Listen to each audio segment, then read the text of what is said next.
প্রমাণ নিয়ে কোর্টে যাওয়ার সময় গীতাকে উড়িয়ে দেয় ধীমান সেনের গুন্ডারা। বন্ধুরা, গীতা এলএলবির চলন্ত পর্বে আমরা দেখতে চলেছি যখন গীতা সমস্ত প্রমাণ কিরণকান্তির বাড়ির থেকে নিয়ে চলে আসে এবং সেসব স্টেটমেন্ট নিয়ে বার হয় রুম থেকে, তখনই অগ্নিজিতের বাড়ি থেকে গিনি ফোন করে ধীমান সেনকে বলে দেয় এবং ধীমান সেন তার গুন্ডাদের নিয়ে এবং নিজেও যায় সেখানে।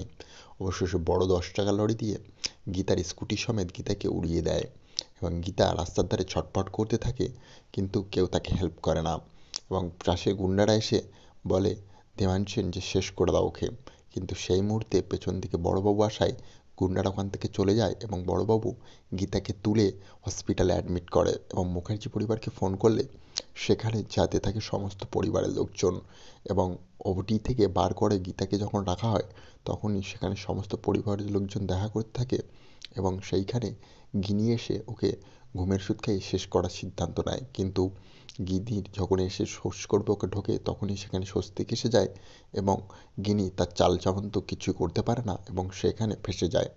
তখন স্বস্তিক বলে, এটা তোমার নিজের বোন, তার সত্ত্বেও দিদি তুমি এমন কেন করছো আমি বুঝতে পারছি না, কিন্তু তুমি যেটা করছো ঠিক করছো না। তাহলে কি গীতা পারবে নিজের বোনকে বুঝিয়ে সঠিক সিদ্ধান্ত এবং পথে ফিরিয়ে আনতে আগের মতো?